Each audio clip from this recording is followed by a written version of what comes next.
নিয়ে দিতে, ঠিক আছে? বুবারে তুমি কি করতেছো? তুমি কোথায় আছো? কেন এসব কথা বলতেছো? আর বৌমা বলেন না, আমি আপনাদের বৌমা না। যেটা আমার দরকার ছিল সেটা আমার করা হয়ে গেছে। সেটা হচ্ছে আপনাদের সয় সম্পত্তি আর ওই ব্যাংকে যত টাকা পয়সা আছে ওগুলা দরকার ছিল আমার।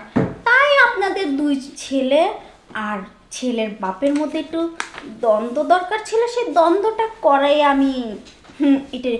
কিন্তু আরেকটা কথা, আমি চাচ্ছিলাম না আপনাদের দুজনকে এইভাবে ফেলে রেখে আসতে, কিন্তু আপনারা দুইজনের একজনও আমার হাতের নাগালে আসতেছে। আপনার ছেলে আসলে আপনি আসেন না, আপনি আসলে আপনার ছেলে আসেন না। তাই ভাবলাম দুজনকে একজনের দরকার না, আমার দরকার সয় সম্পত্তি। সেটা আমি পেয়ে গেছি। এখন আমি আমার নাগরকে নিয়ে ভালোই আছি। এই হ্যালো, তুমি এগুলো কি বলতেছ? না তুমি এই কই? দুধ হ্যালো রাখ।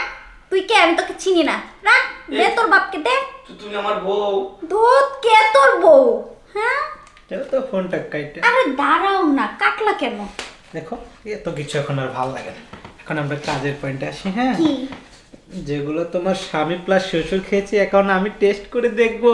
দেখো, টেস্ট করবা চাই করো, আবার এই আমাকে ফেলে রাখা দেওয়া চিন্তা করো না যে আমাকে রেখে চলে যাবা, ঠিক আছে? দেখো, জীবনের প্রথম মেয়ে তুমি, আর তোমার পর্দাটা কিন্তু প্রথম আমিই ফাটিয়েছি। হ্যাঁ, সেটা আমি জানি সোনা।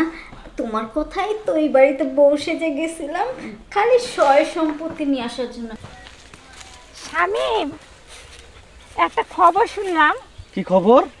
ওই যে নদী, যে মেয়েটার সাথে তোমার সম্পর্ক ছিল, হ্যাঁ হ্যাঁ, ও না কি হচ্ছে বলে আরেকজনের জামাইয়ের সাথে পালায় গেছে। ওই যে কি জানি নাম মেয়েটা। হ্যাঁ জাকির ভাই, ইউসুফ, নজরুল এরা সব এক হয়েছে, বুঝছেন? এখন আপনার আর আমার মাঠে নামা লাগবো। আপনার নাম দিতেছে, আপনি রিয়ার সাথে প্রেম করতেছেন আর আমি নদীর সাথে। আরে মেয়ে, তাহলে আপনি কিছু জানেন না, মিডিয়া পুরো তোলপাড় হয়ে গেছে, কথা বোঝেন নাই? আপনি রিয়ারে নিয়ে কই গেছেন না গেছেন, আমি নদীরে নিয়ে গেছি, কই গেছি না গেছি সব কিন্তু করতেছে, ঠিক আছে? আমাকে দেখা লাগবে। আর ওই যে নজরুল আপনারা ফোন দিতে পারে, আমি কিন্তু পেজের কথা এমনি কইছি, বোঝেন নাই? আপনারা যদি কয় আপনি কবেন যে ওটা একটু ঝামেলা আছে, এই কথা কবেন, ঠিক আছে? একবারে কিন্তু অস্বীকার যাইয়েন না যে আমি আপনার পেজ দেয় নাই। আমি কিন্তু আপনার পেজ দেন, এটা তো ঠিক রে ভাই, আমি জানি। এই মেয়ে তো বাল পাকনামি করেন কি? আমি যেটা কই এটা শোনেন, আমি তো জানি আমরা পেজ দেই নাই, এটা বুঝাইতেছি নজরুলের। নজরুল ফোন দিলে কবেন পেজ দিছে, আমি দিব না, স্বামীমে কি করে করব, ঠিক আছে? এটাই।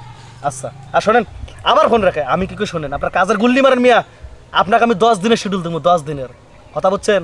কাজের গুল্লি মারেন, আমি যেটা কই এটা শোনেন। আচ্ছা ঠিক আছে, এটা ইম্পর্টেন্ট কাজ তো করেন, কইরা আমার ফোন দেন, কিন্তু কথাটা মনে রাখেন। স্বামীমের লগে না যে কেউ আমার হাতে খুন হবে, মিডিয়ার কথাটা কইলাম। দাদু আর একটা কাম করো, তুমি তুমি নদীরে এখনই ফোন দিয়ে বুঝাও, ও বলে বিপ্লবের লগে প্রেম করবে, আমি কিন্তু যে কারো একদম খুন করে ফেলামু।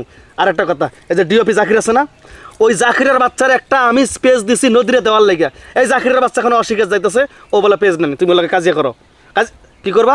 কাজিয়া করবা না? বুঝতে পারছি, বুঝতে পারছি। এখন সবাই এক হয়েছে না, সমস্যা নাই। এই ভালো স্বামীমের দিন একদিন ফিরে আইব, তোমাকে কারো লাগবে না, আমি একাই যা করার করতেছি, বুঝছো? যাক, আচ্ছা রাখো ফোন, রাখো, কাজ করবে এখন না। কি করতেছো? ডিজে ইউসুফ, ইউসুফ তোমার প্রডিউসার, ইউসুফ আমার ভাই, আমি ওরে বুঝাইতেছি, যাও যাও কাজ করো, যাও।